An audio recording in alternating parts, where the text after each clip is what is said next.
Hi, I am Zero, and this is my Twitch stream, Zero Does Stuff.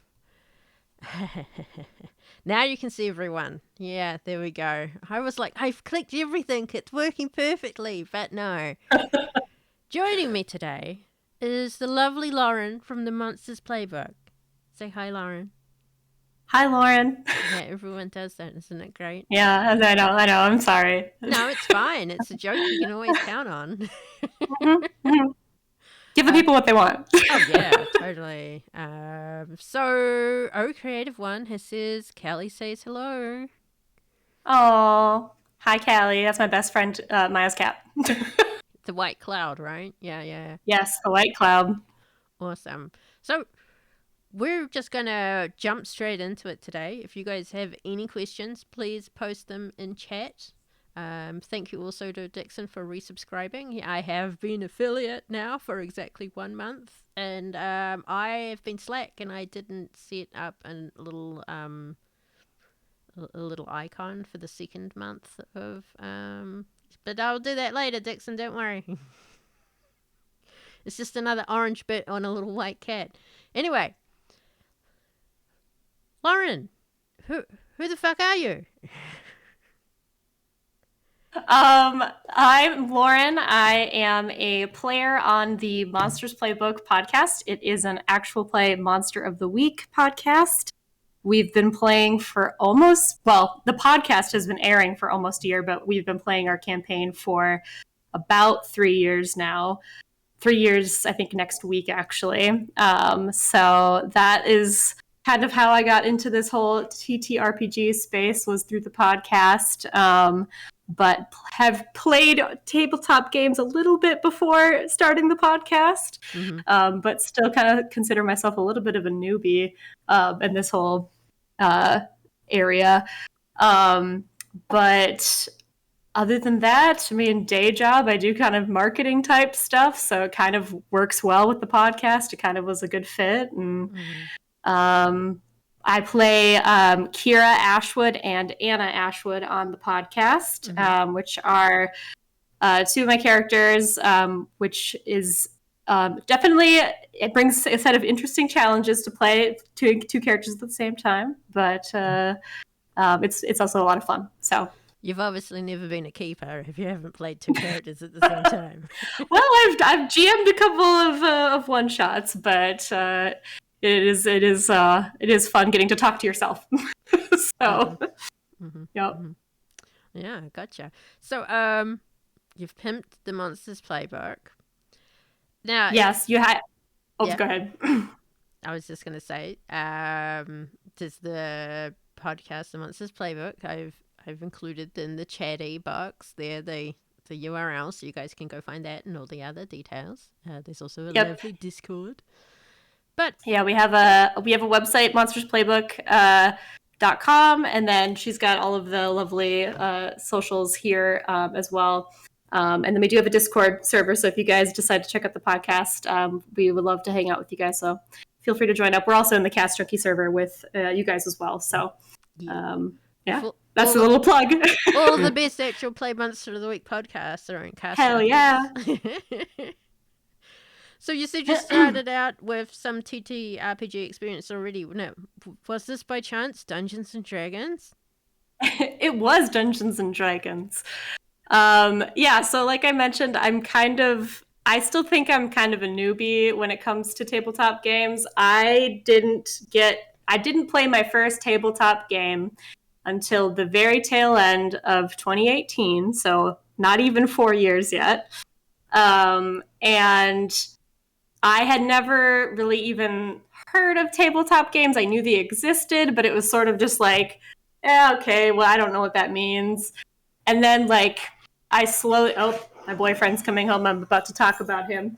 My boyfriend and some of his friends were actually getting together to basically play D&D.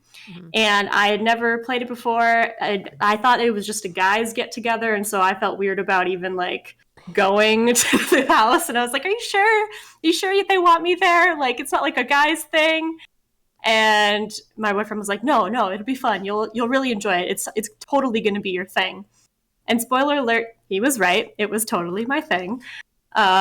We just did a one shot, and it was just something that the DM that came had brought just like some filled out like character sheets to go, like pre-generated ones. And I had never played before, but I remember like reading like the sheet and kind of looking at it. And I think I chose a rogue to play for the first time. And I remember like reading like the character prompts that the backstory stuff gives you, where it's like, they are they will do anything to get coin or whatever, like those kinds of type things. And I was like, ooh, so there's like kind of I can like play a character. And I had never I didn't realize that that's what it was. Like, I don't know, I just, in my mind it was something completely different. But we ended up playing that one shot with just a bunch of our friends, and I remember like the moment that it clicked where I was like, I love this, was we had fought against like some spiders or something. And I remember after like we killed the spiders, I just had the idea to be like, because I play video games, and I was like, this is something that I would do if I could do this in a video game, I would do it here. Can I like maybe take like the venom from the spider and maybe like coat my blade with it to like make it poisonous or something? Yeah. And the DM was like, sure, you have to roll or whatever. And that was the moment that it clicked for me, where it was like, I get to kind of have a say in like what's the story, like based on the decisions and the choices that you make actually has an impact on like what's going on in the gameplay. And it was all the things I loved, about like role-playing games for video games. But instead of having to choose from a dialogue tree, I could say exactly what I wanted to say, and I could do all the stupid things I wanted to do, except there was actually consequences. So that was the moment that it really clicked for me, where it wasn't just, like rolling, like the typical rolling of dice for other, games that you might play. These dice had weight to them. So it was really fun. Yeah, I love that. It's like, I haven't been able to get into computer games because that dialogue tree and the fact that, it's more of a linear story as opposed to really being involved in it and affecting it. Yeah. And that's the thing I think that I love the most about tabletop games, is the collaborative storytelling part of it, is that it's, it's something that you're continually crafting together with the people that you're playing, and the things that you do as a table when you're playing, they're real only for the people that are playing them, but like it's so real like when you're playing it, and it's the story that you guys made together, and it's, I don't know, it's just there's nothing quite like it. And so I really enjoy it, and it's become a huge part of my life ever since that damn one shot. So Well, I only started the year before you did, so, and I started with D&D as well. So for a lot of people, I think D&D is the gateway drug. Yes. Before they move on to something else. For sure. And it was like, it literally, like, gateway drug is correct too, because I remember binge watching like all of Critical Role season 1 campaign, like the second that I realized, like, oh my god, people play this and you can watch it for entertainment. And it just, it was like opening up this whole other world. And I got in deep. I remember I like to write in my free time, and so like I was writing side stories about my characters and all sorts of things, and it was a whole new hobby that I never knew I needed. So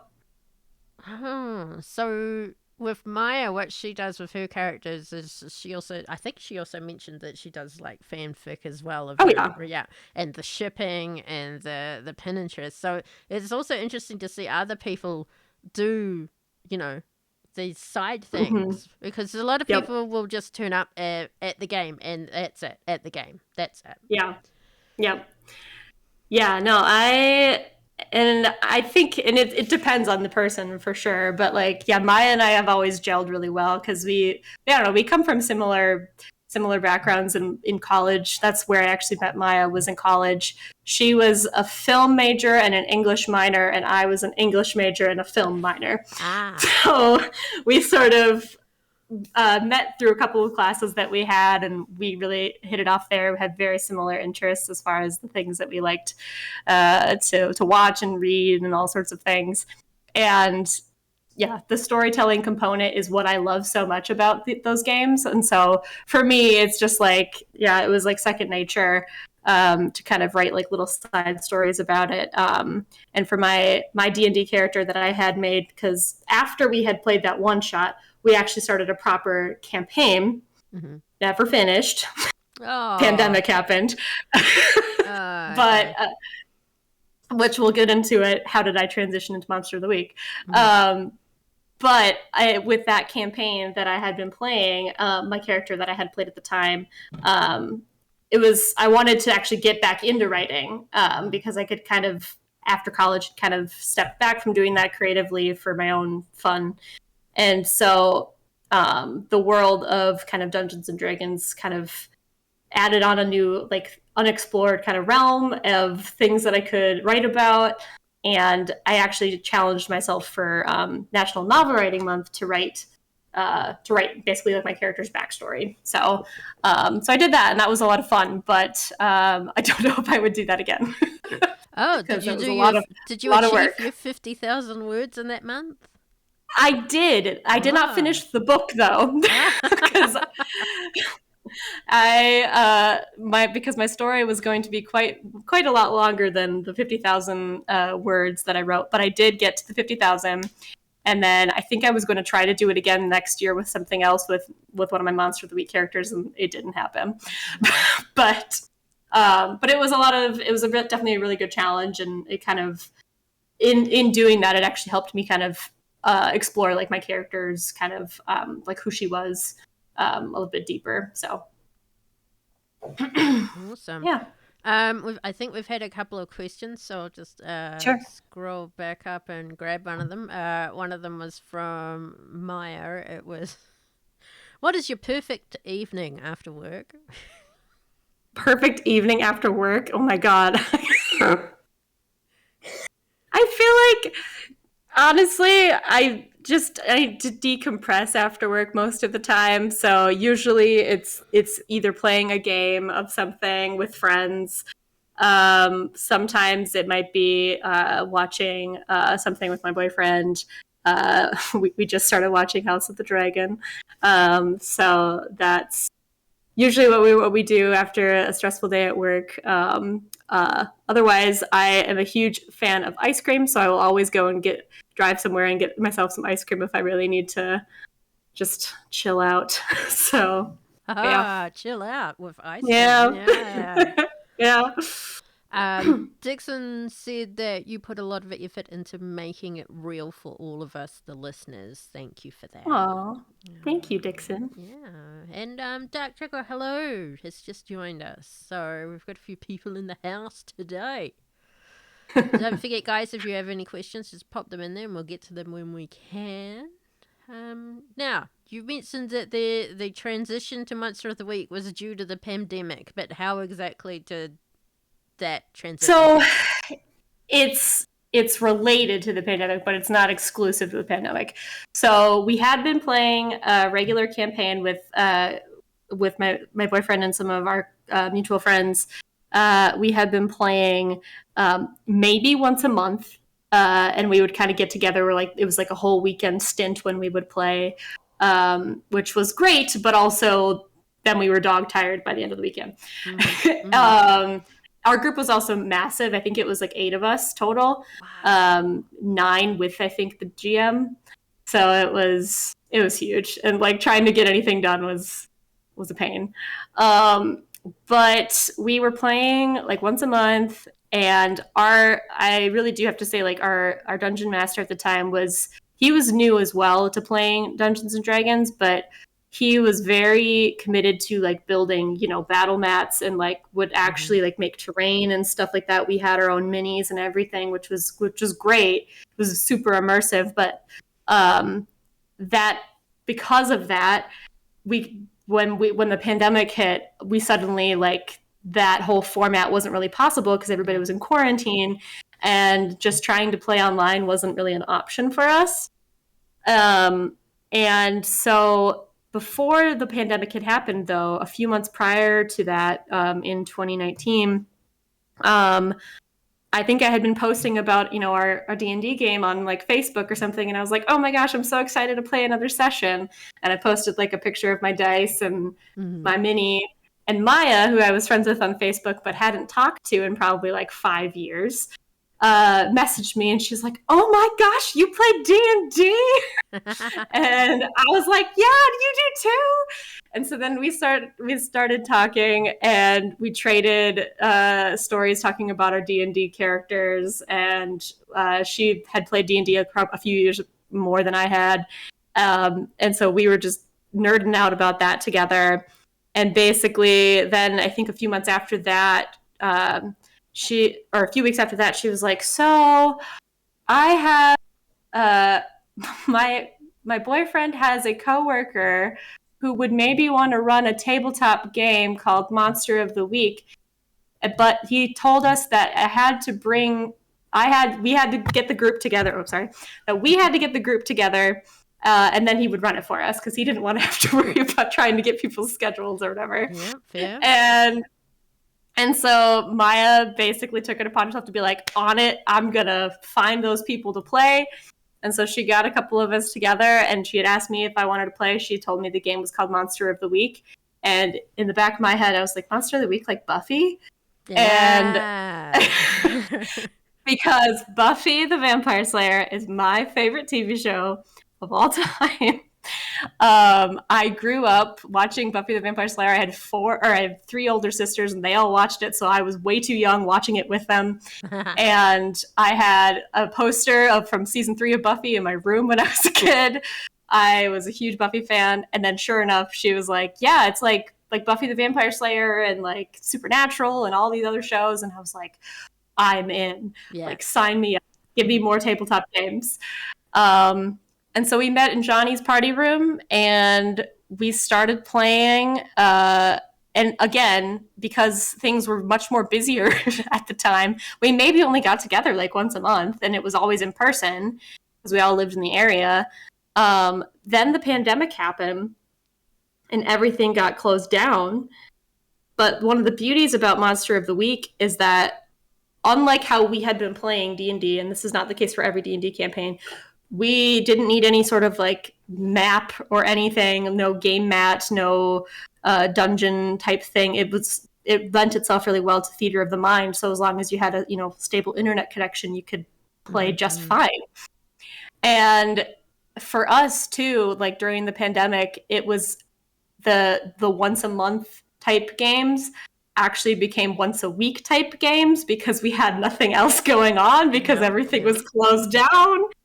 So we started playing, and I think Maya maybe mentioned this when she was on here a few weeks ago, that Johnny likes to call it best friends boot camp, is basically what we went through, because it was like week after week of us just getting together, playing these like super intense, stories of Monster of the Week, and just hanging out for like hours upon hours every night. And and then after that, it just that became our weekly routine, and that's kind of how the transition happened. And all of my other D&D games kind of just fell off the radar because we couldn't get together, and then Monster of the Week was just so different too compared to D&D, so it was just made a little easier. Yeah. So you've not gone back to D&D at all, or? So I've played a couple of one-shots over the pandemic, but as far as like ongoing campaigns, haven't happened. Any of the games that I basically have tried to play since with D&D was me running it as like the keep, or I keep calling it the keeper. I'm just so used to Monster of the Week now. Was me running it as a one shot, basically as the DM, because nobody else like wanted to run it or whatever. I don't know what the deal was, but I ran a couple of one shots and that was kind of, I think I'm trying to think the last time that I would have played. We did also, Maya and I did also play this with this company that they have in, I think, Minnesota, that is like a Dungeons and Dragons kind of like bed and breakfast type thing, where they will play, like you pay them to come to your place and they'll run a game for you.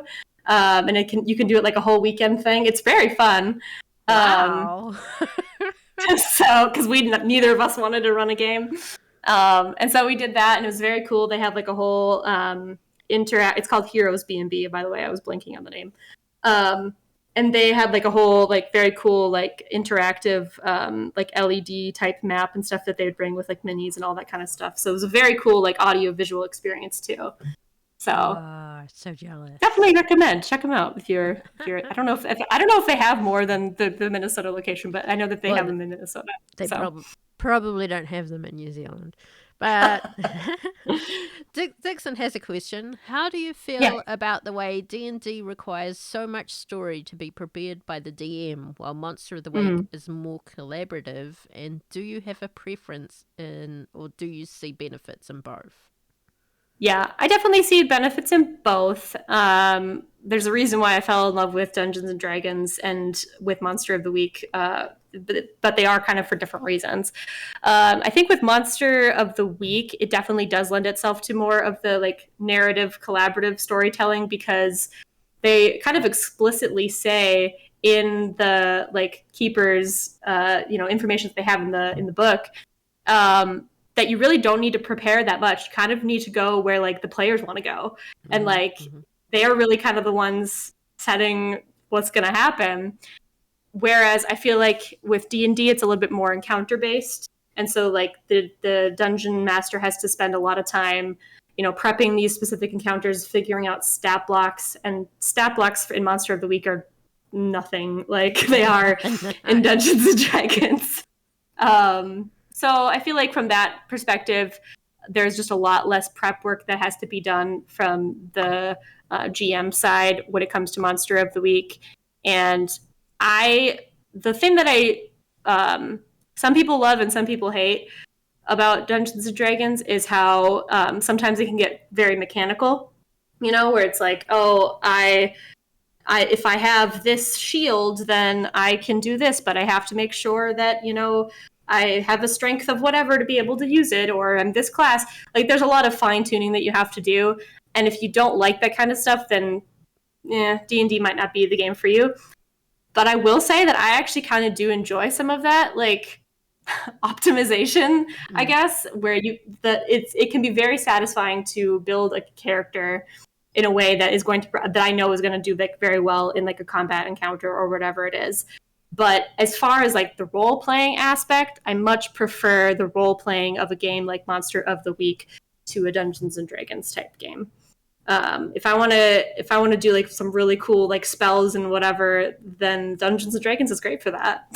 But the role play, I think, is the side that Monster of the Week speaks to me more. Yeah, well, it was interesting because I too started off in Dungeons and Dragons, and I too started running Dungeons and Dragons myself pretty quickly before moving into Monster of the Week during the pandemic as well. But I found out I run D&D a lot like how I run Monster of the Week, so it was kind of like I think I heard you say that, a bit more, but I use it because I'm like, I don't know what the fuck we're gonna do. What do you guys want to do? Exactly. Well, and I feel like the mechanics themselves of Monster of the Week lend themselves to being a little bit more, what's the word I'm looking for? Not collaborative. They lend themselves to being a little bit more freeform, right? Where it's like, or fluid, I guess, where, if you have a mixed success or even if you fail, something might still like happen and it still is moving the story forward.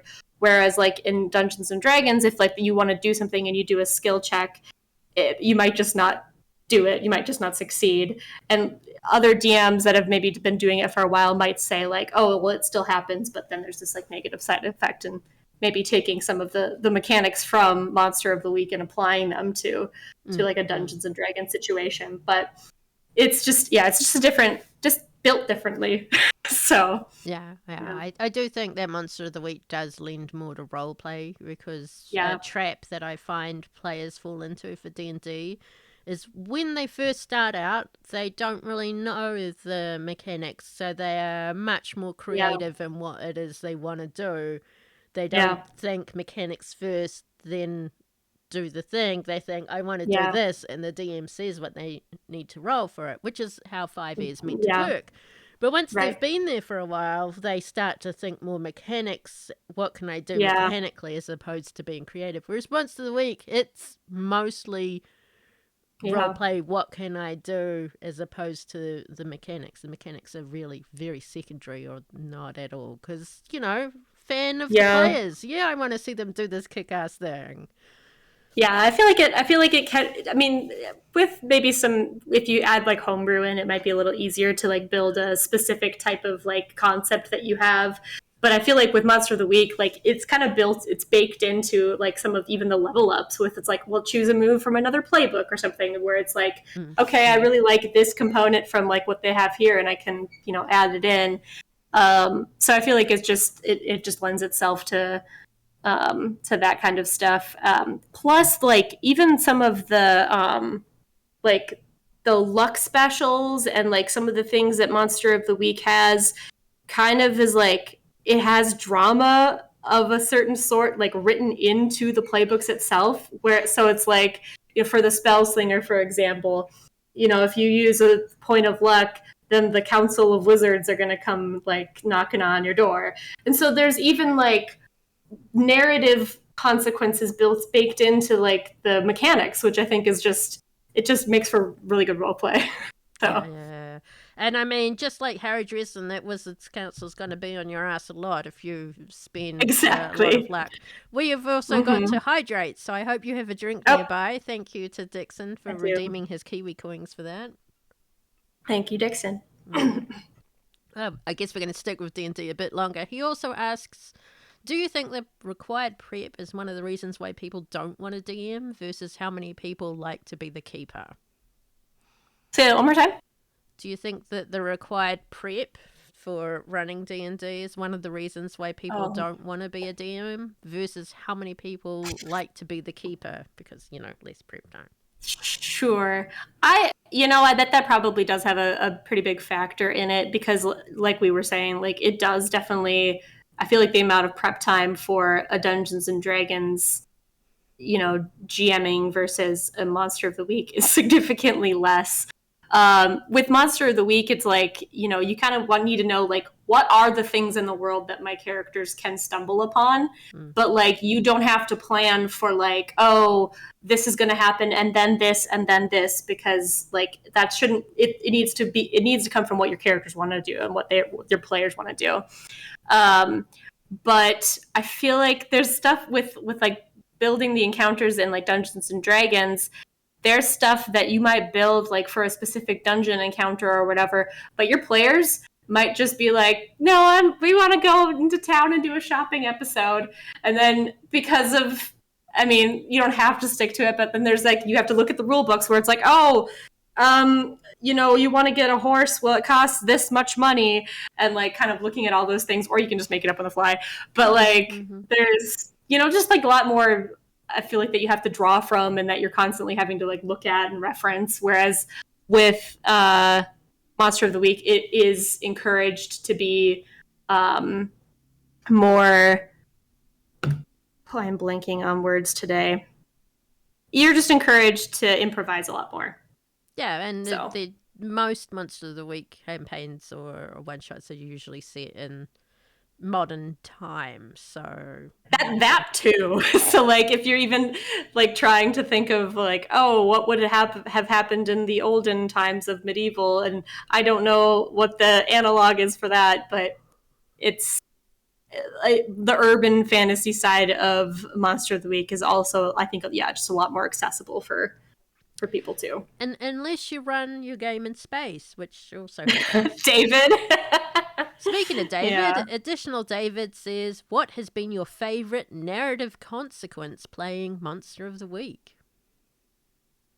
Oh, favorite narrative consequence. Might have to think about that for a second.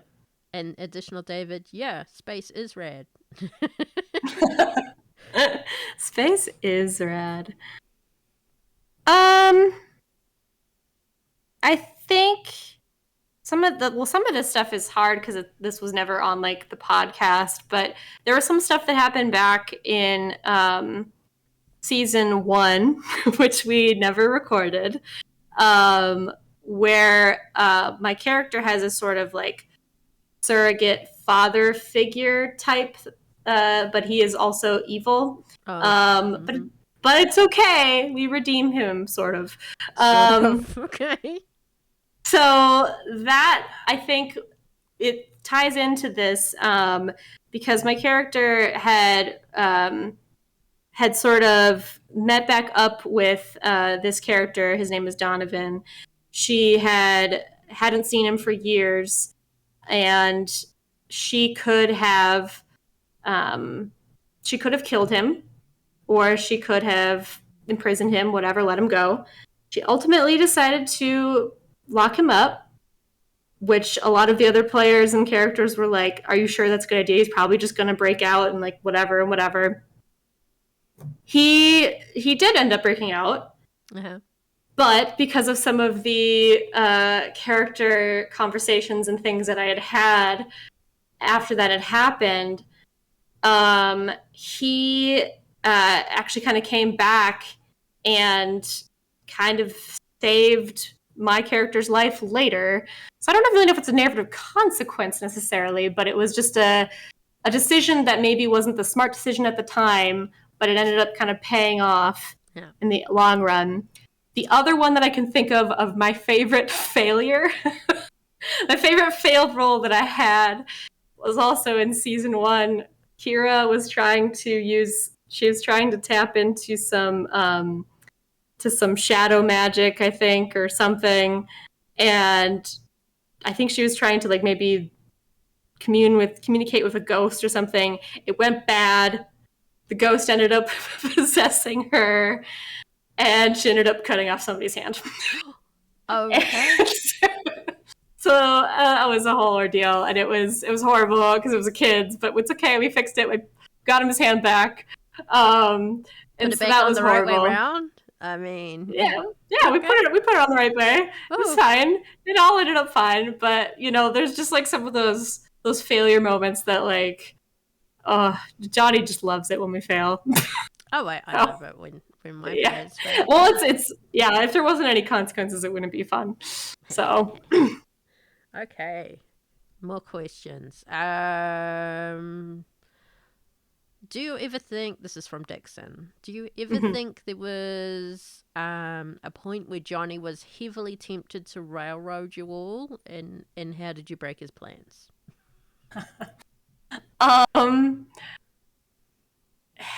Every time where Johnny was trying to railroad us. Well, yeah, there has been times. We get around some of it with editing, but like, spoilers, if you haven't listened to episode, I think it's episode 11 of our podcast, maybe mute, I guess. But there's a moment where Casey's character actually kisses my character and kind of professes her love to her. And Johnny was really pushing for that. he was definitely like pushing for it hardcore, and I think we took some of it out of the edit, but he was kind of just like, I need you to say the words. I need you to say the words. And it ended up being actually like a really beautiful moment, but he's usually actually pretty good about not railroading us. If any of the railroading stuff that he does is sort of just more like I want like this moment to happen, and so like I might have this person show up that like maybe that moment would happen. So, but usually he's pretty lenient with us on kind of doing whatever we want. Yeah. I think there was another question. Additional David quoted, Johnny just loves it when we fail. Dixon commented, Lauren unlocked the hidden ending where Donovan didn't die. Maya says that each season finale of the podcast, Johnny tries to railroad us.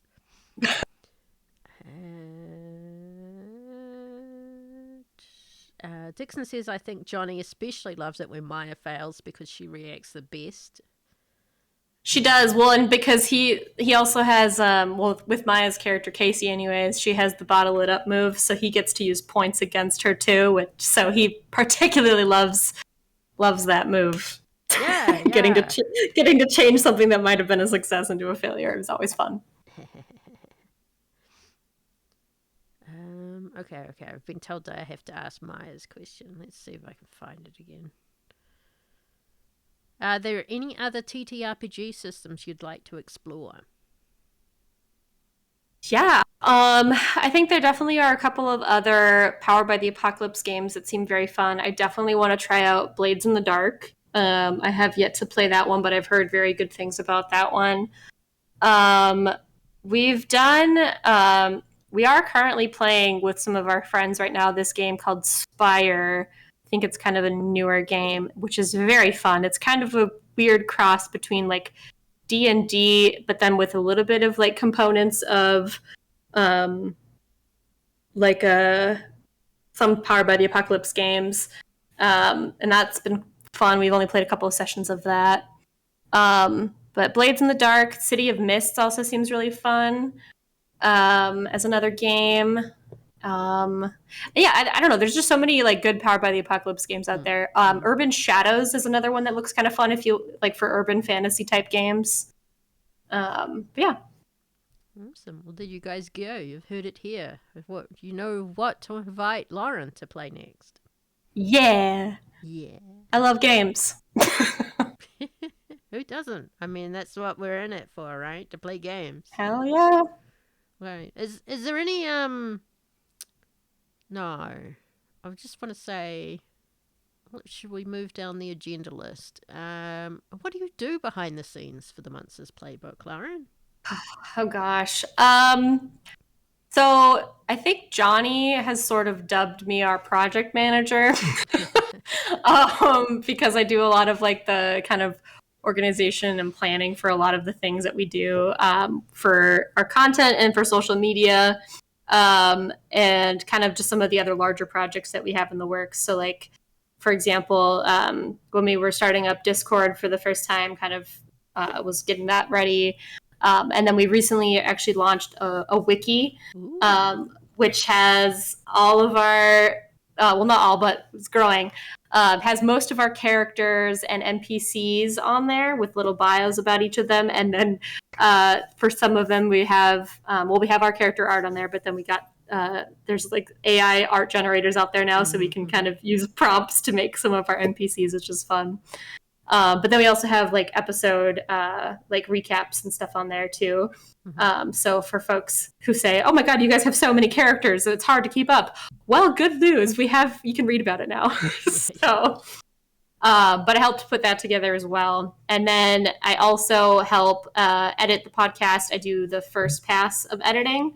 So kind of basically just cutting out anything that is not needed, if dead air, all that kind of stuff, and just kind of getting it so that it's the story clear for Maya then to go in and add in all of the special effects, all of the music, all of the stuff that makes the podcast sound great. She does all of that stuff.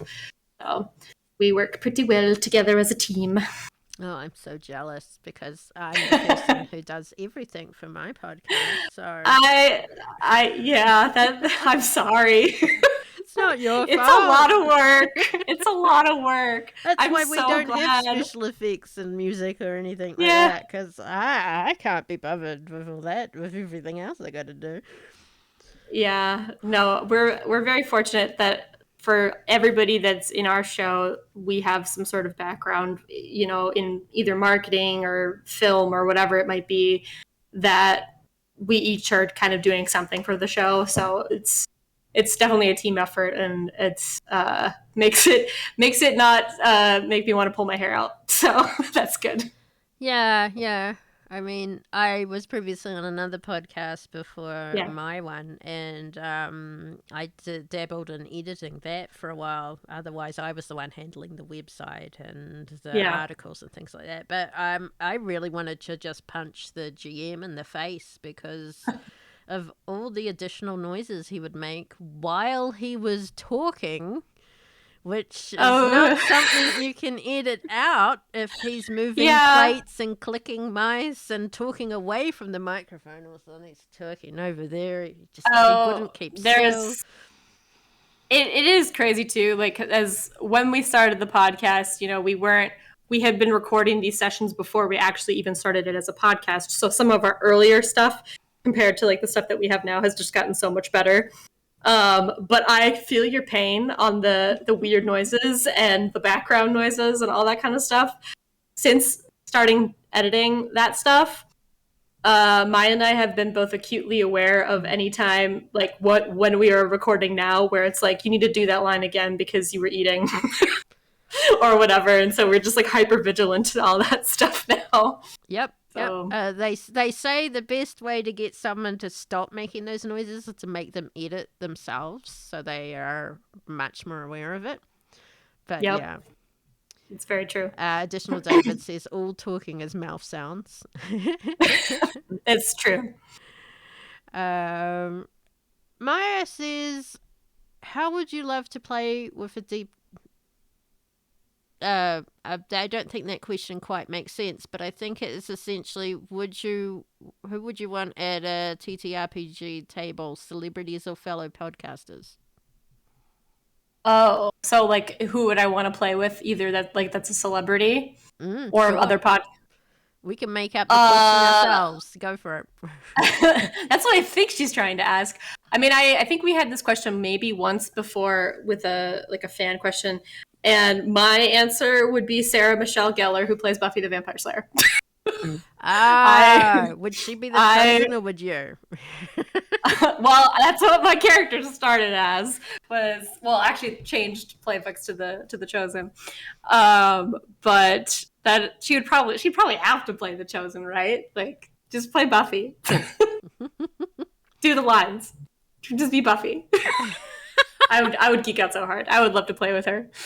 Yeah, fair enough. So we've got on the agenda, dish on your co-stars. What you got? Yeah, okay, so I'm supposed to dish. So as I mentioned, this is definitely like a team effort. Everybody on the podcast kind of does their own thing. Maya is like the story editor, so she makes us all sound awesome. She takes out all of the crap that doesn't sound great and makes us shine. And she was actually the one that kind of proposed that we do this as a podcast in the first place. So you guys have her to thank for the show. It wouldn't be here for your ears without her putting that crazy idea up. So that was yeah ears.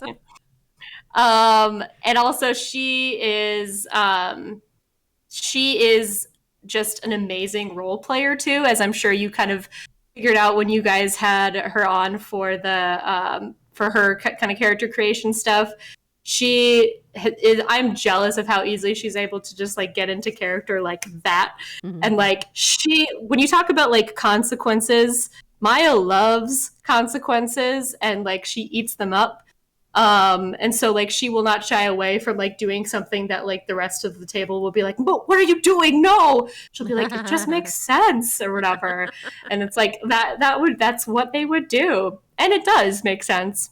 So she is a fabulous role player, and I love getting to like do it like she's a fabulous like scene partner, if you will. Mm-hmm. Like when you get to role play together, she's a lot of fun to role play with. As for Johnny, he's our keeper, also known as the worst man alive. But I guess I will be experiencing that firsthand next weekend, won't I? yeah, he likes to give that name for himself. Sometimes when we do our games over Zoom, and he will change his like Zoom name to be like the worst man alive or a devil from hell. So we'll see what he comes up with next week. But Johnny, so he's the one that all this crazy story came from his mind. He is a freaking genius, and he is also a copy editor in his day job. So he actually makes us sound good on the website, and does a lot of our kind of content stuff too. And he has such a way with words, and he will tell you that he writes for a living in the most pretentious way possible. But he's very good, very genuine, and I love getting to play with him every week. It's been a joy. And he also he knows exactly how to hurt our characters. So that's fun. So, well, you guys are so invested in your characters now. It's been, 3 years? So it probably gets easier and easier to hurt your characters the more you reveal about them. It gets easier and easier. And there was definitely a point along the way where, like, during the pandemic, where we didn't have much going on, where we made like the switch where it turned from just like kind of a casual game into like something more. And like that was, I think, the moment where he's like, oh, I know precisely how to destroy these characters now. so he's very good at that. And then John, who plays Mark on the podcast, he is just a wonderful human being. He's one of the most creative people that I know. He is a graphic designer and kind of like UX for like websites kind of background. So he makes our website look amazing. He makes the stuff that we have on social graphics wise look amazing. But that like creative mindset that he has as well doesn't just apply to like, making something look pretty on like a website. He always is the one coming up with the most craziest ideas. Like when you're playing the game, he's the one like with this completely out there idea, and they're freaking awesome. And he is always just a joy to play with because you never know what's going to happen. So it's very fun playing with him. Well, I guess that's not really dishing. That's like saying nice things and compliments about them all. But Maya has prompted me. She said, remember to ask her about Lauren's favorite word story for Maya. Oh, okay. Here's where I'll dish on the co-stars a little bit.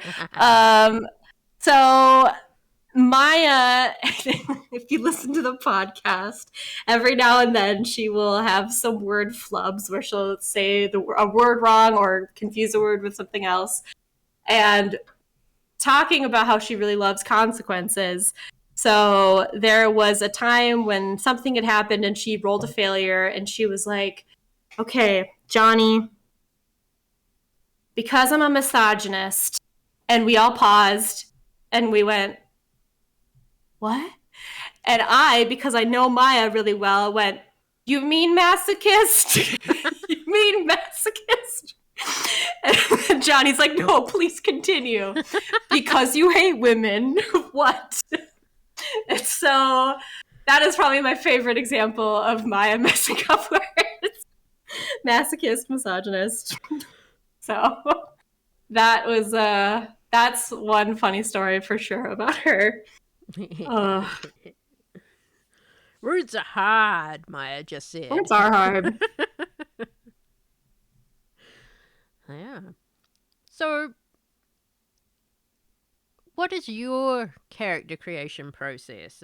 Does it differ very much from Maya's, or do you have a different, what's your process?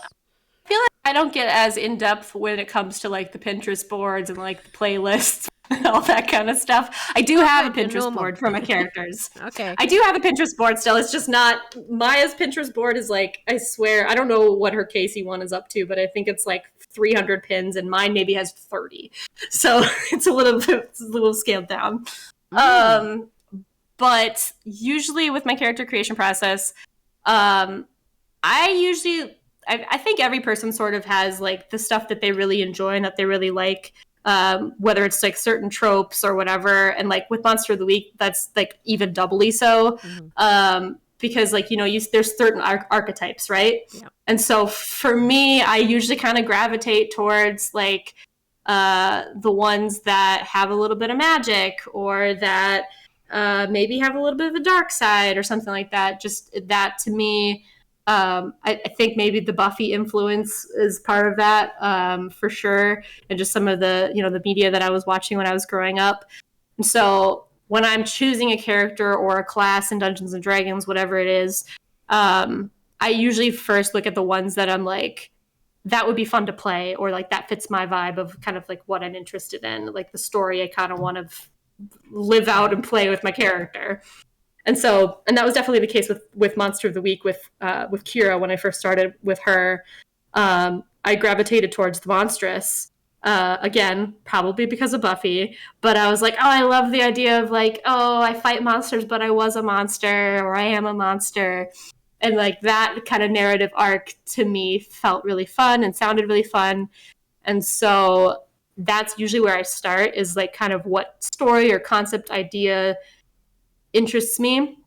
And then I sort of try to build a character around that.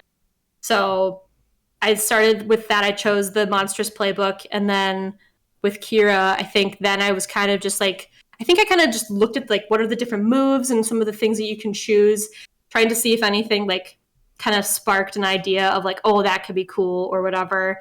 And then if it kind of fits maybe my general idea, it might kind of shift along the way. But then kind of figuring out, oh, that like that particular move like fits really well with that idea, with that concept. And so with Kira, I think the moves that I had started her with, so like the monstrous has like their curse or whatever.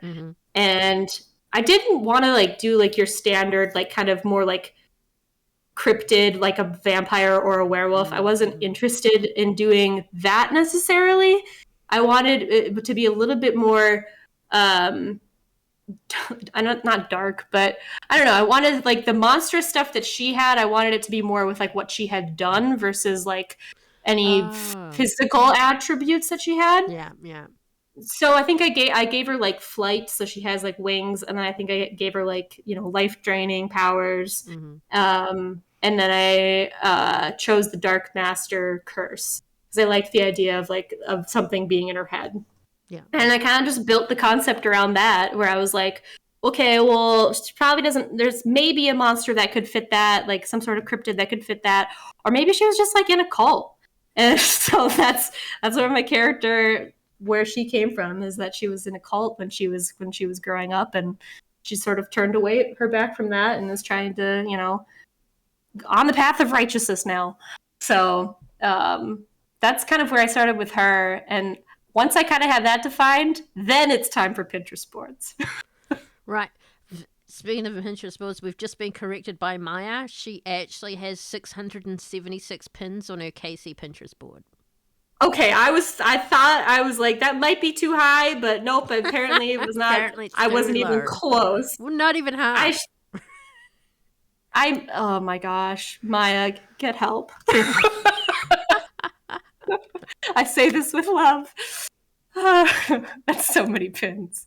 That's okay, my Kira Pinterest board doesn't have. It has more than 30. It has 83, but it's not 600. So basically double. You both of you were double. Okay, that's cool. Okay, so yeah. Right. So how do you want to approach the creation of your character then for next week's one shot? Yeah. So sorry. I just heard a weird noise. I think we have Maya's character is the wronged. David's is gonna be the spooky. And I'm the and then crooked. You are the crooked. That's gonna be fun. Well, I think it'd be fun to try something I haven't done before, although I have played quite a few playbooks. But I think maybe, just looking at like the playbooks and figuring out like a kind of a rough concept based on whatever that playbook might be. Usually like there's some sort of like background component, I feel like, to some of the playbooks that are kind of fun. Like with the Crooked, for example, like you have that assassin one, I think. Yeah. That's like, that always helps me a little bit with like choosing like what the story kind of might be. And I think like with Kira, it was like the Dark Master thing. There's usually like some sort of like core mechanic, I feel like, that kind of helps with some of that stuff. Okay, well, let's see if we have any suggestions from the audience. I'll give them a couple of moments to gather themselves. Maya says, could Lauren play the professional? You want me to be the one with the guns now? I mean, I have a gun and it talks and it uses blood. Ooh, But that's really there cool. is one person with a gun, one person with essentially Beyblades, and Sean the Wronged, Maya's character probably has some guns Also, from memory. probably has some, yeah. Yeah. I'm trying to think what haven't I played? Okay, so Well, you there played is The Chosen already. I've played The Chosen. Yeah, do we have the playbook somewhere? I can pull it up too. There's The Divine is available. Have you played that yet? I have. You have? What about The Expert? That one's available.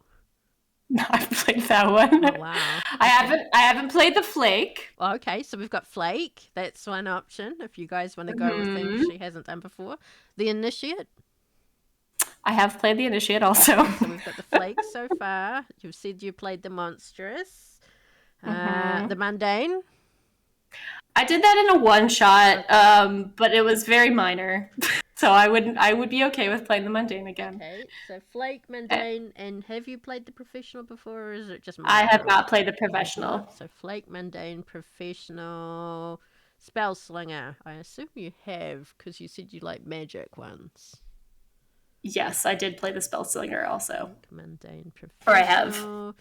Yeah. It doesn't. I'm fine with. I am fine with playing something. Flake, Mundane, or Professional. Should we do a poll, guys? So I will put in a poll. Who be Lauren? Who be I? Mundane, Professional. 1 vote each. 1 minute for the poll. It's up. Oh boy. I guess looks like David has to leave, so he's not to be character spoiled. Fair enough. Hi, David. He says good luck with character creation. Thank you. Thank you, David, for joining us. All right, let's see. Have we gotten any votes yet? So far, we have 1 for Flake and 1 for Professional. David could have been the person who could have been the decider. Okay, couldn't they have? At least Trixabelle's there. Trixabelle, are you there? There's a poll. You've got a few seconds. I'm not sure who's actually online at the moment.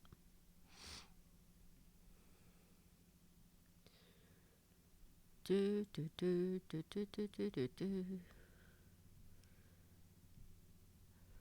can we prod?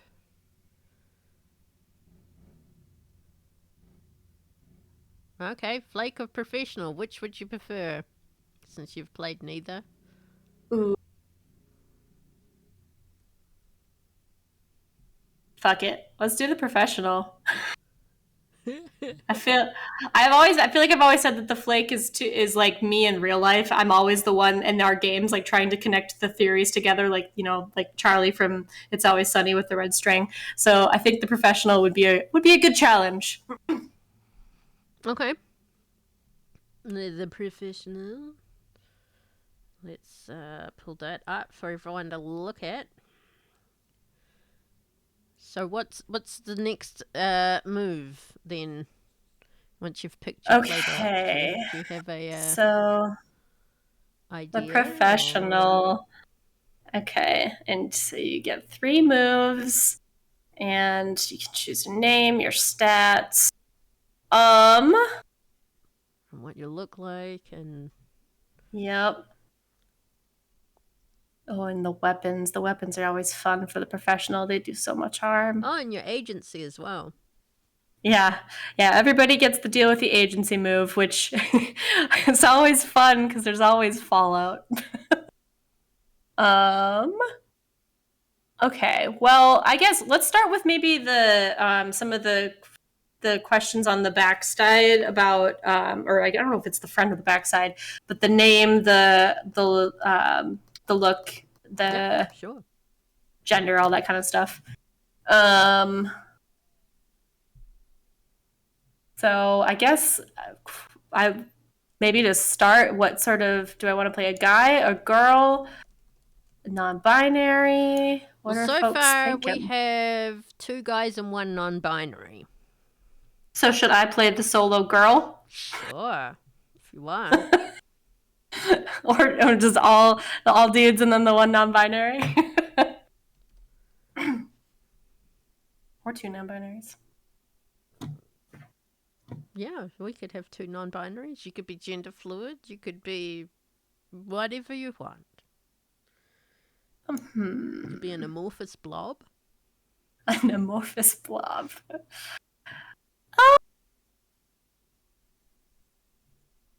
Let's do non-binary. Okay, 2 non-binaries and 2 guys. So they them.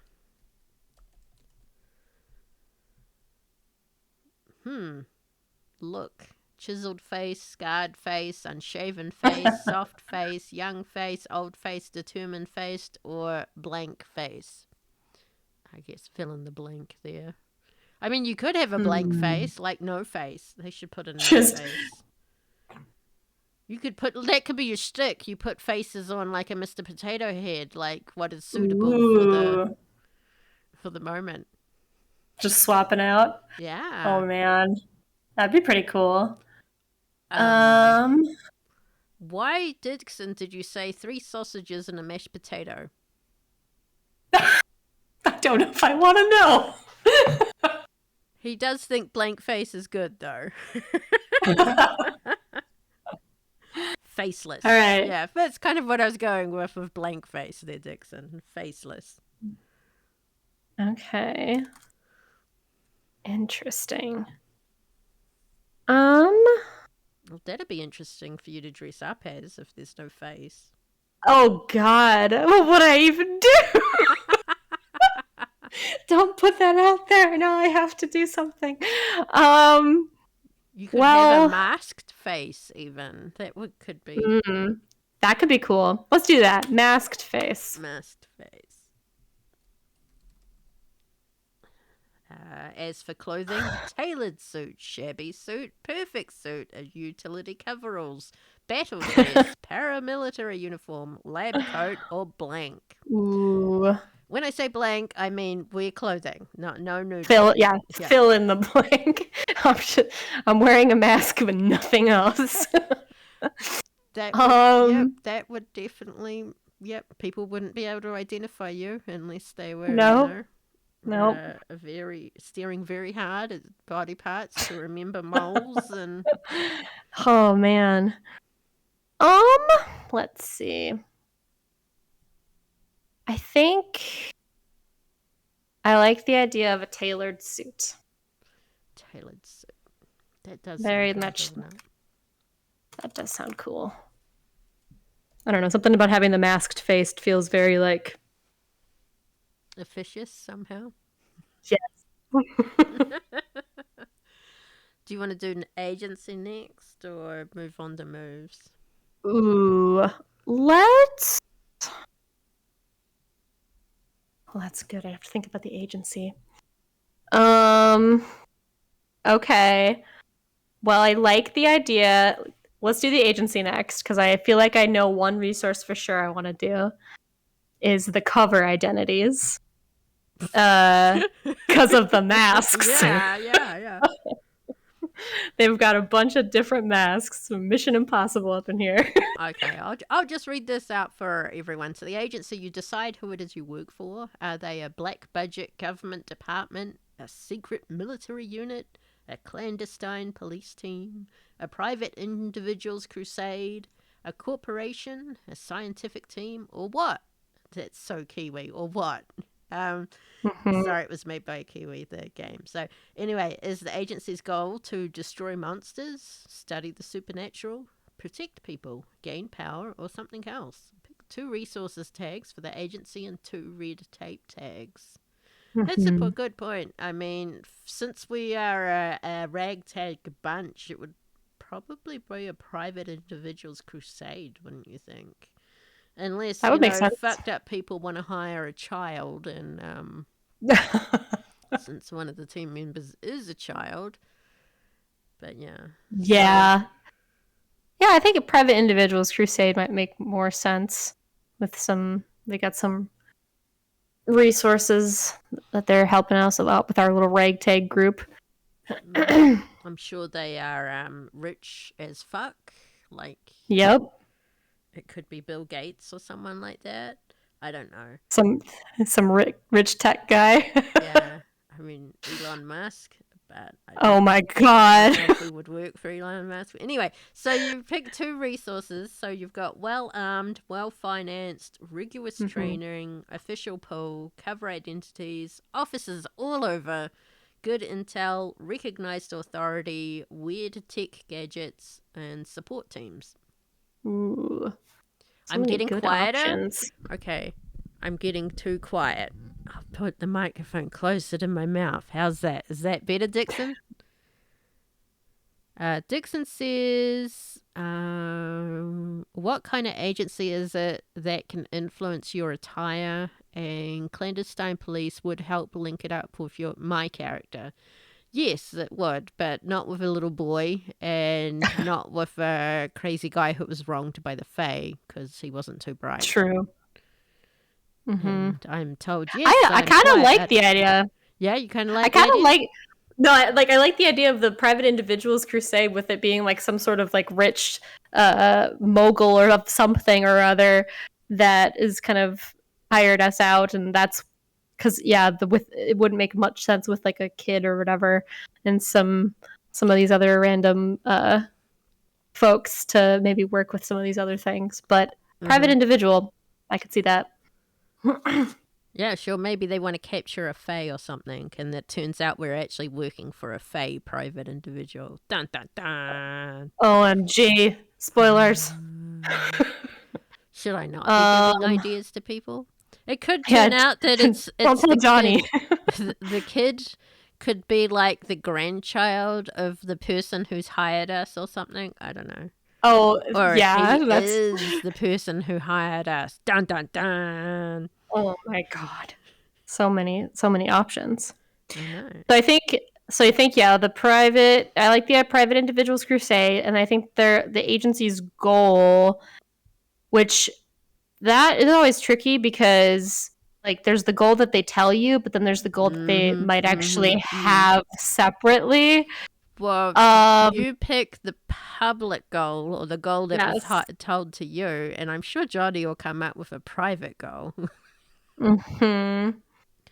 I feel like so yeah, it's destroy monsters, study the supernatural, protect people, gain power, or something else.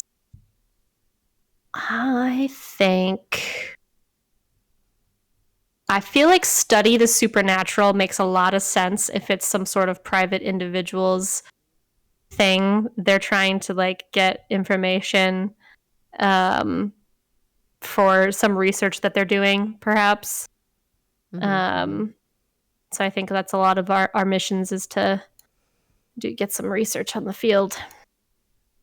Mm. What kind of So we can pick two resources. Do you think since it's a Yep. private individual, it'll be well financed, or because some of them Well, it's kind of like recognized finance. authority? I don't really see that being something I because don't it's think that makes yeah. sense. Yeah, I feel like it's probably in like offices all over wouldn't make sense. With support teams probably wouldn't make sense. Maybe weird tech gadgets, depending on who this private individual is. Mm-hmm. Um, They could have official pull because we don't know who they are. They could be a congressman or something for all we know. that's true. Um,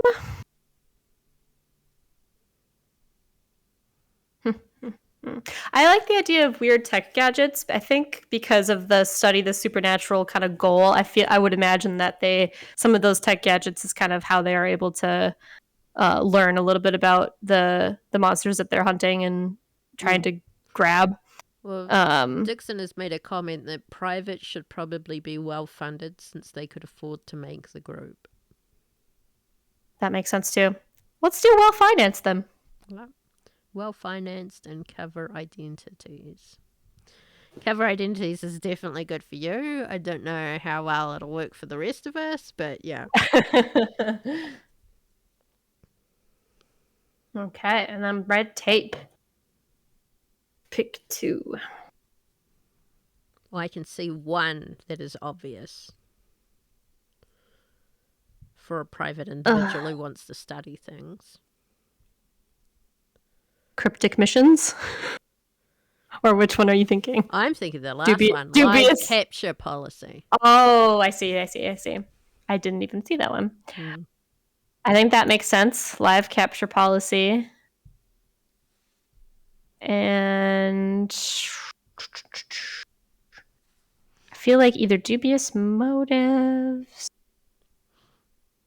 or cryptic missions, maybe. I mean, obviously you hand over the live captured prey or whatever, and you don't know what exactly is happening to them, so you could say dubious motives. Yeah, Johnny will have fun with that. We'll do dubious motives.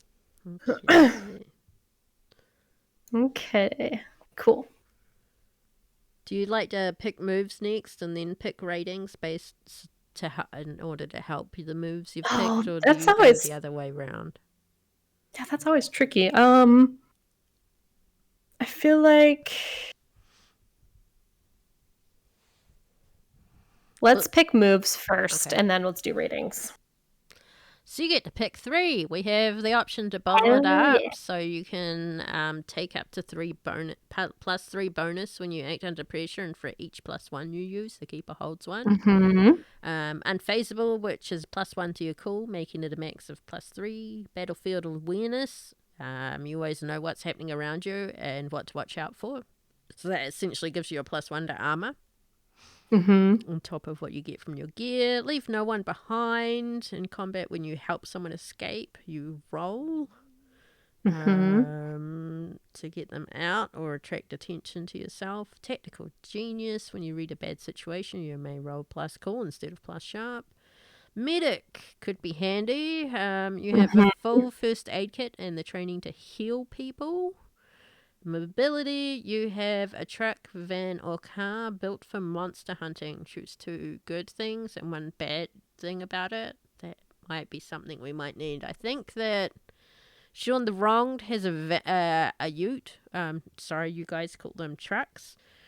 But I don't know if it would fit everyone. It was more of a beater by the looks of... No, well, I don't know. I'm sure Maya's got a picture of it on her Pinterest. Never forget, everyone can use first aid. Yes, Dixon, they can. Can they do it well enough is the question. That is true.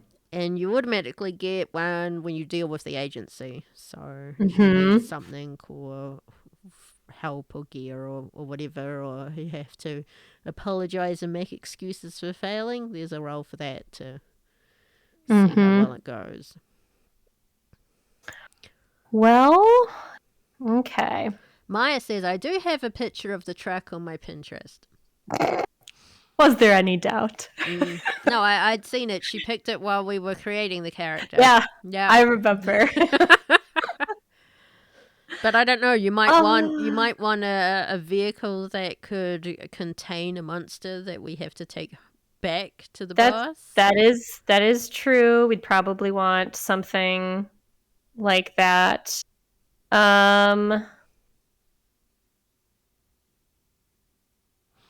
Yeah, I like... Okay, and you get to choose... If we did the mobility, then you get to choose 2 good things and 1 bad thing about it. The weird thing is that Maya's played the professional, so all of these moves, I'm pretty sure she's had at one point, so I'm like, oh, I can't take that, but wait, there's literally all of them she's had. So, take whatever you want. Whatever you think would work with your faceless character. I do think a mobility makes sense, and I think one of the things I would imagine that they would have is something with surveillance gear, since they are trying to get, learning more information about these things. Mm-hmm. and studying the supernatural. I think that makes sense. I don't know what kind of vehicle yet, but it would probably be something big, like a van.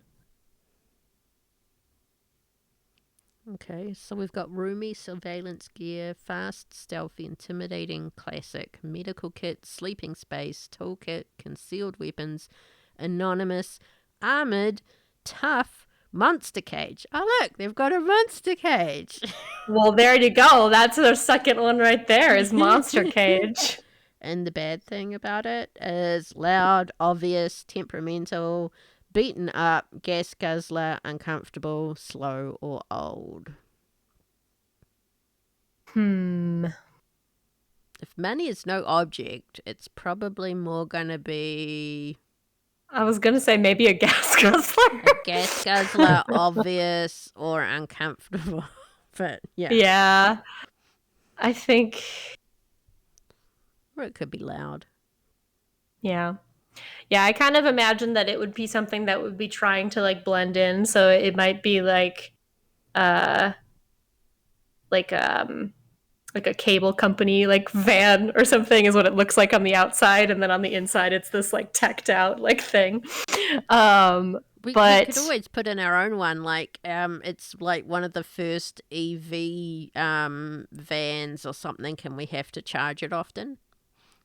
ooh, that Which I could like make that. it temperamental. Yes, that is true. Yeah, let's do yeah, I like the idea of like either the temperamental or gas guzzler in the sense that it's like an electric car and we'd have to charge it up like regularly. Dixon says you could have an RV. Ooh, RV An all the way. RV. Okay. Good call, Dixon.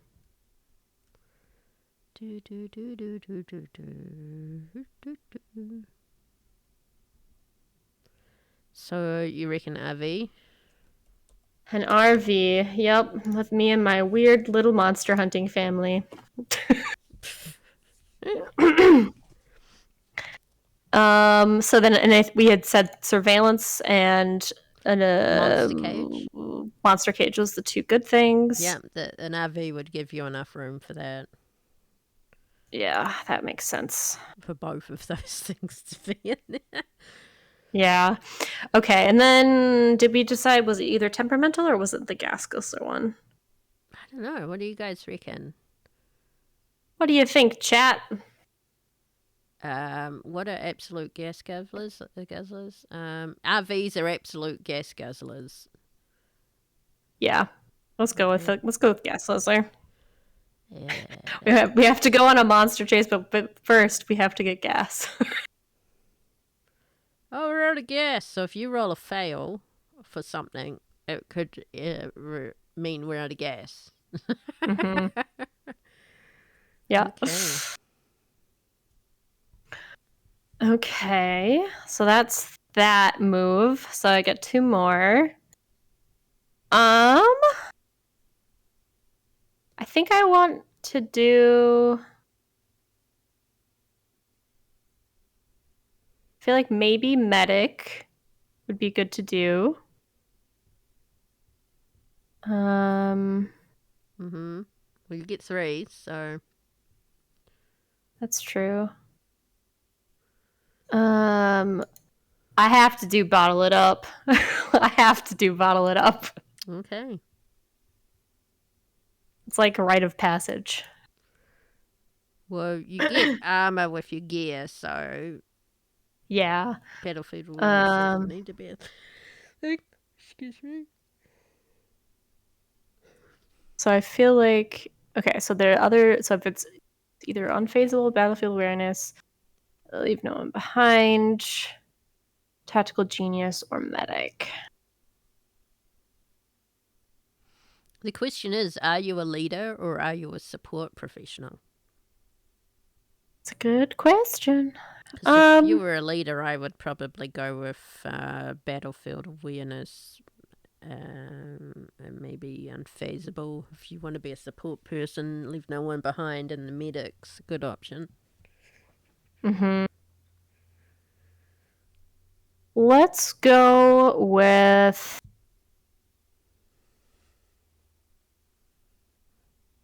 Dixon says, do you really want to give Johnny that power over you with Bottle It Up?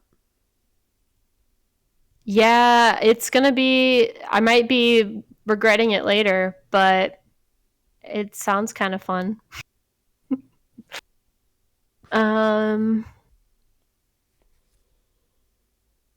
Let's do medic for the third one.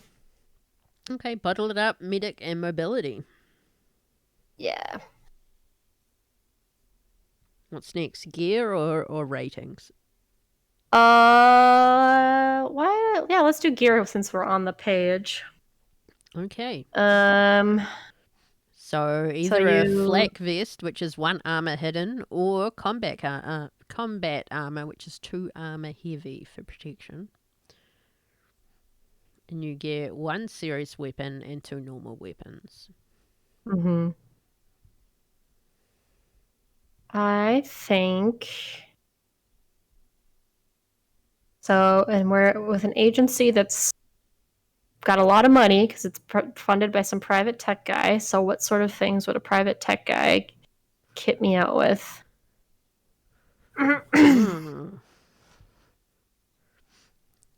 Well, you don't have to worry about assassinating things, so you can be more obvious and flashy with your weapons if you want. Yep, that is true. I feel like for one of the normal weapons... Now, these guys are going on about you need to get an SMG, a Sarah Michelle Gellar. Is this what you were calling her weapon, or The submachine gun, the submachine SMG? gun? Yeah. Oh, there we go. Oh my gosh. Okay. I can do a submachine gun. That sounds kind of fun. Also hectic as hell, which is fun. All right. So that gives you 2 normal weapons: .38, 2 harm close reload loud, a 99mm, 2 harm close loud, a hunting rifle, 2 harm far loud, a shotgun, 3 harm close messy, big knife, a 1 harm hand. Or we could ask Johnny for something else. True. I actually am kind of wondering if there wouldn't be like one of the weapons that I would have would be some sort of like monster capturing type thing. Like some sort of fancy ass net or something. To actually bag and tag the monster, you know? Like Nana's from Critical Role. Yeah. Yeah. Something like that, maybe. Yeah. If you've never seen that, you have no idea what we're talking about. Oh, Dixon says maybe it will have stunning bullets, electrical shocks from each bullet from live capture. From the SMG? Or one of the other normal weapons? Well, the last thing he said was submachine gun, so I guess that's what he means. I like that idea. I'm going to make a note. With stun bullets. Yeah. Deal with it, Johnny. As opposed to blood bullets and a talking gun. Stun bullets. Exclamation point. Okay. And then... Okay. So I think... Then, if I have stun bullets, that makes it easier. I feel like maybe a smaller handgun, like the 9mm, would be good, or 38. Let's do the 9mm.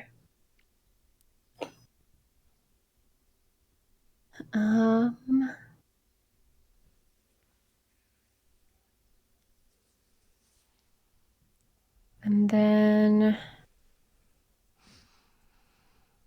I guess the other question is, do I want something up close and personal like a knife, or do I want something maybe for more long range like a hunting rifle? Up to you. I believe I picked a knife so I could, like, stab someone while walking past them.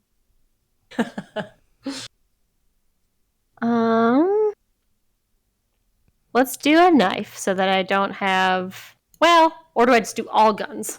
All guns all day. I mean, sure. You've got an RV to put them all in, so That is true. I feel like I'm going back and forth. I'm rolling a dice to decide. sure. I do this a lot on the podcast.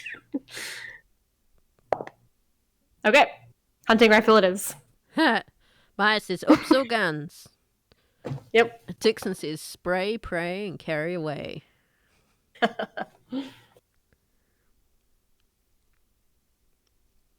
Cool. Okay, so then still need to come up with a name. I have no idea what my character's name would be. Any suggestions from the audience? Could it be Mr. Blank? Or Mixed Blank? Is an MX what they... a non-binary thing? It could be whatever you want. Ooh. Oh, and which did Okay. you take? Did you take for protection, did you take the flak vest or did you take the combat armor? One's easy to hide, the other is not.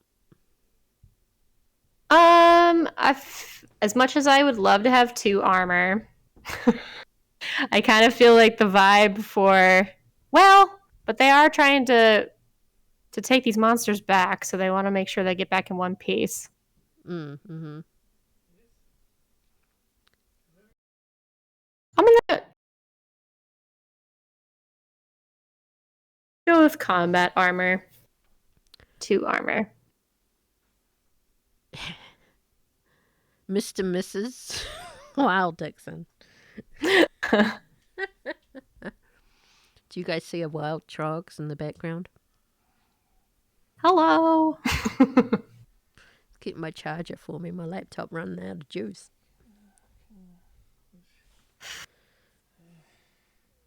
I've made it so difficult for him to squish into. If you hear any grunting, it's him, not me. I like the MX idea. That's kind of cute. All right. Well, let's come back to the name. Let's go to the ratings, maybe. Okay. Percolate on that name more.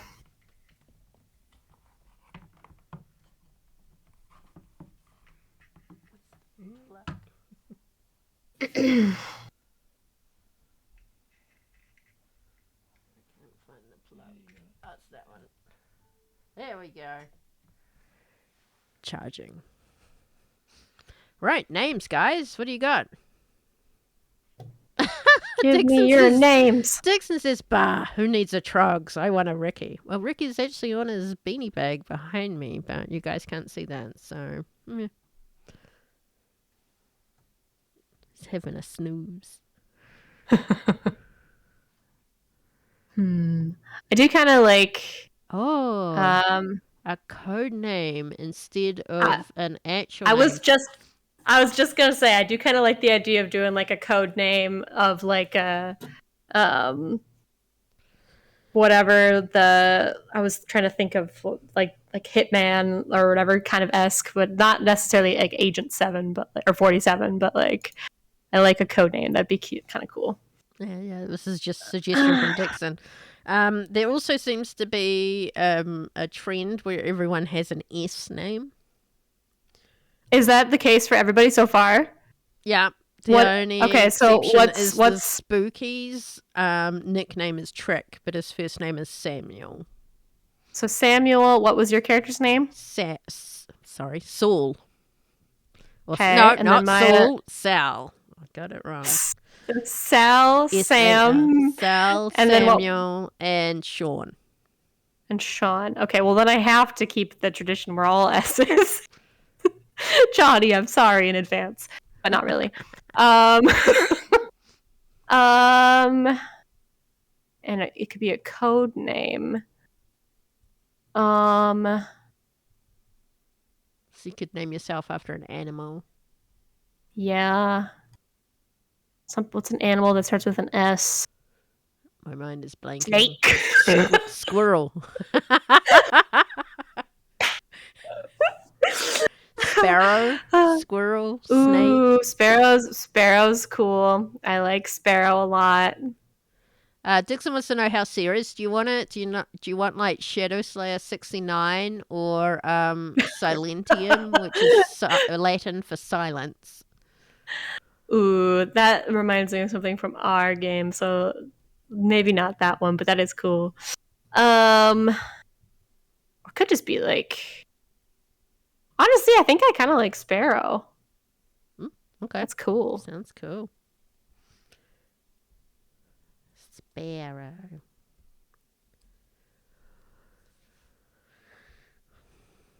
Cool. All right. So it just is ratings, right?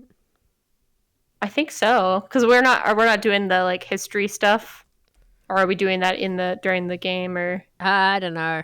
We can work that out Okay. in the Discord if you guys want. Well, I mean, easy mode is we were all hired by that tech tech guy that's running this agency, so that could be an easy way that we all know each other.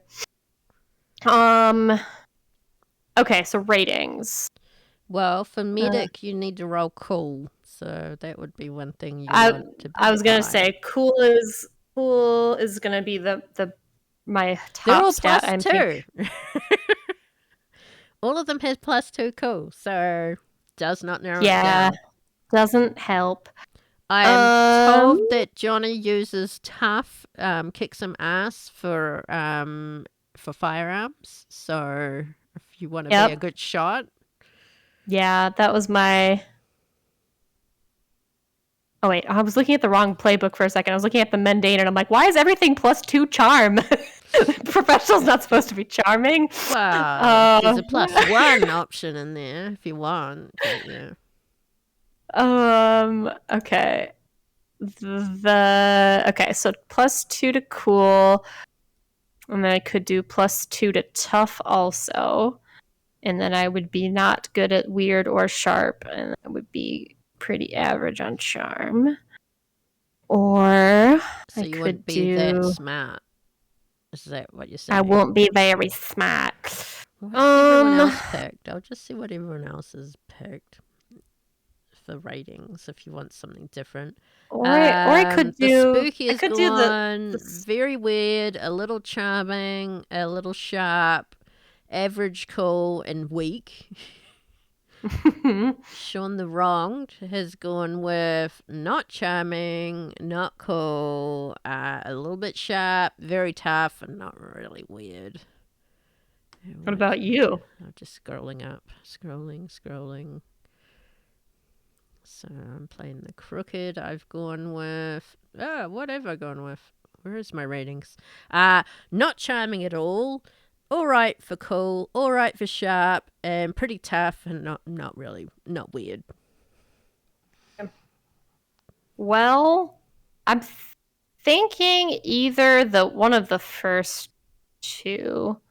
So either having too cool and too tough, or doing the second one, which is plus 2 cool, plus 1 sharp and tough, and then weird and charmer. Not as good.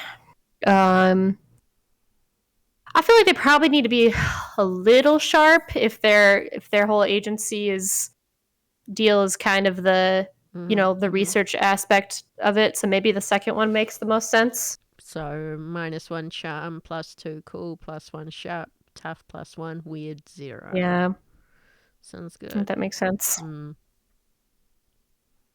Cool. I think that's everything, right? Okay, so I think so too.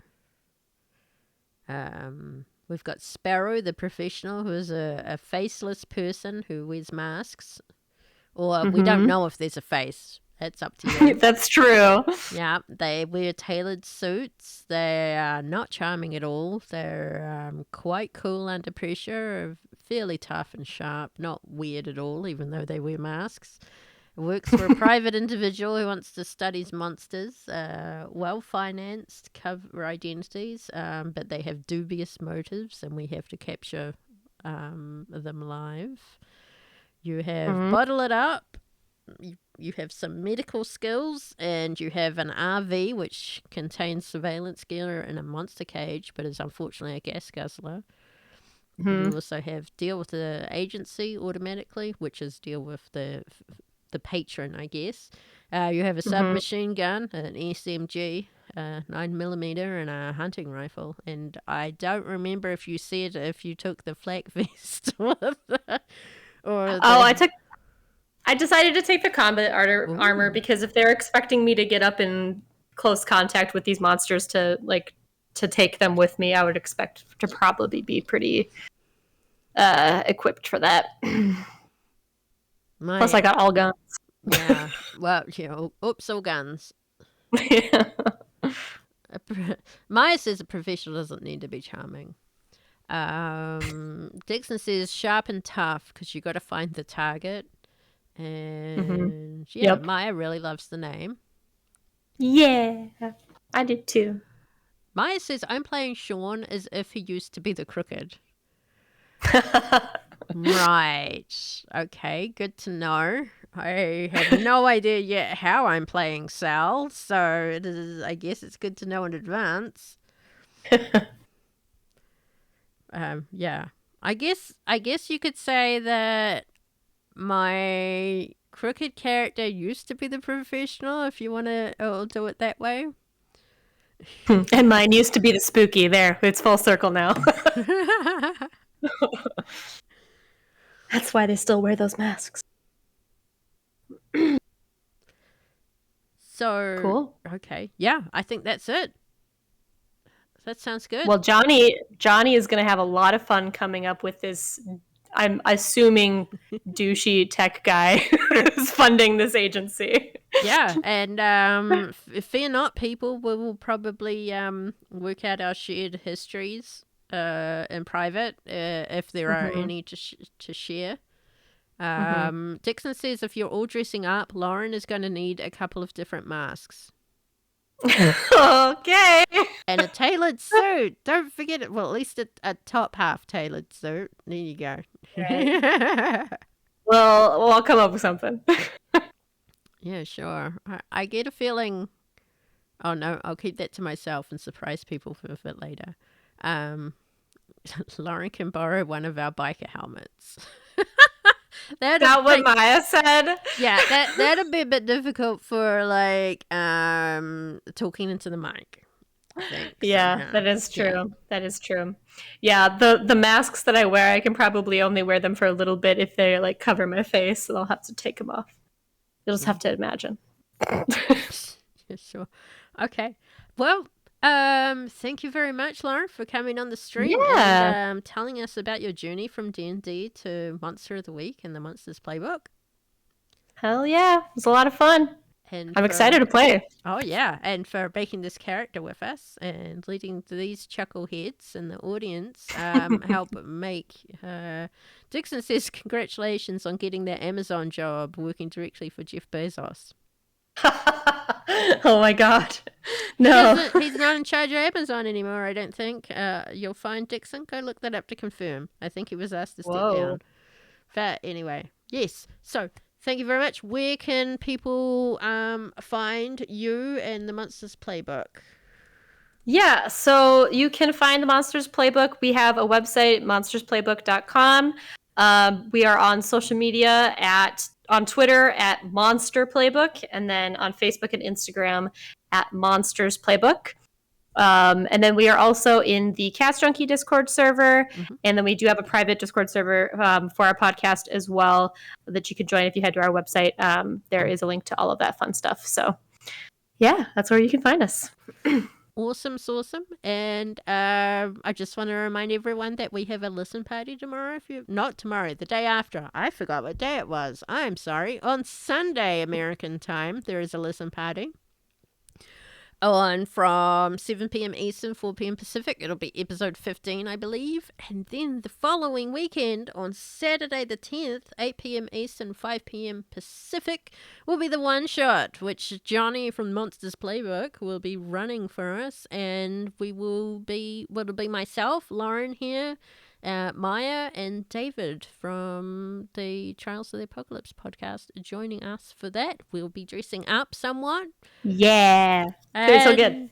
Yeah, it'll be fun. It'll be nerve-wracking, a little bit scary, but hopefully very, very hilarious for all involved. Yeah. I can guarantee there will be laughter. For the audience and for us, and possibly Johnny as well. Maniacal, evil laughter. Yeah, I'm going to be dog sitting next weekend, so we'll be at my parents' house doing the stream. So maybe a dog or a cat will appear. We'll see. Hopefully they don't do any barking or anything, but it'll be good. Okay, awesome. So now that just leaves us to wave awkwardly at the camera while I sign us off. Bye, everyone. Thank you. Bye. Bye-bye.